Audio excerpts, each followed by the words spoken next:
Welcome to our channel. Today we how to disable Firebase usage in your Expo app, beginner guide step by step clearly.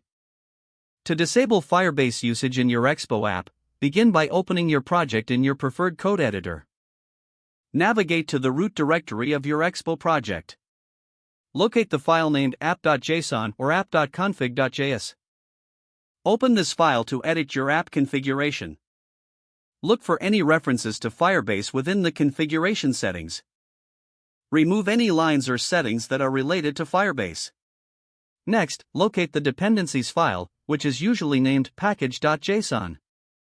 Search for any Firebase-related libraries or packages listed under dependencies. Delete those Firebase dependencies to ensure they are no longer part of your project. Once you've made these changes, save the package.json file. After saving, open your terminal or command prompt. Run the command npm install or yarn install. This will update your project to remove any unneeded Firebase packages. Next, check your project files for any imports related to Firebase. Remove those import statements from the files where they exist. Ensure that the code does not call any Firebase methods or services. If you have any Firebase configuration or initialization code, delete that as well.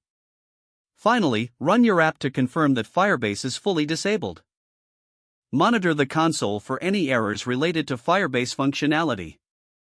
If no errors occur, you have successfully disabled Firebase in your Expo app.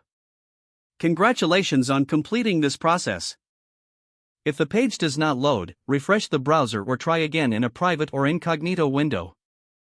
Make sure you are using the correct email address, then retype it carefully to avoid small typos. If your password is not accepted, use the reset option and create a new strong password you can remember.